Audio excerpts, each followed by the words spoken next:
So I'm going to give you just a bit of an overview for this first section. What you're about to do is work through the videos that I've recorded here. And these videos have been somewhat generic because I'm teaching 3 coding classes this semester. So I wanted to talk about before you jump into this work, just to give you a little overview of the actual code up itself. And so what you're going to end up doing is, in order for you to show the work that you've done to code up section 1 and 2, you have to do all this setup work, which is, if you've never done GitHub, this will be a little bit of a bit new. If you have, this won't be. If you need extra help, please ask. The instruction here should give you everything you need, but again, if you run into any issue. But let me just for a second here turn over to our, for the course that we're using, section 1 and 2. So on this is really just some overview stuff. There's really not much code until the very end, but this is good stuff to understand. And the one thing I like that he uses is Visual Studio Code. I also do recommend using it unless you have some other editor you're in love with, then use that. But the heads up I want to give you here is about this install of the commander. I do not recommend doing this. You can see the information just if you want to know about it.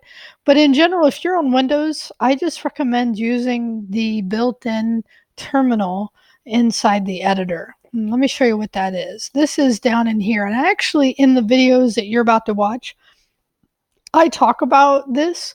But when you're in VS Code, you can just do terminal and new terminal and run a terminal window from within your editor, and then you can run your code from there. So I just want to give you that heads up that that's the way I recommend setting it up. You can install Commander, but I've had kind of a pain with it. And I'm not sure why Andrew doesn't talk about using the built-in terminal, but he doesn't. So I recommend doing that. But again, this is just a setup of your computer. The thing that he doesn't do that our course does is he doesn't use in this particular course GitHub, but I do. And so that's why you have to go through the instruction here for how to set up and understand GitHub, Git, how to set up your computer.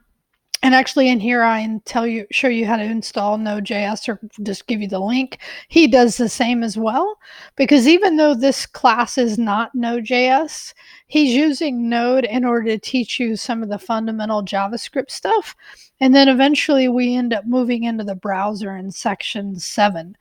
So one of the things that you may be wondering, well, I didn't take the Node course. So in this case, we're only using Node to give you those fundamentals. And I do teach a Node course which focuses on the Node concepts. So just FYI, if you're interested in that for a future semester, you can ask me about that if you want. Okay, I hope this gives you the instruction. And then at the very end, I did talk about how to submit it. But if you need some help with that, you can also look to the next video, actually the next week, because in the next week I did do a dedicated just for how to do the submission, and then just talk more about kind of the code up concept itself.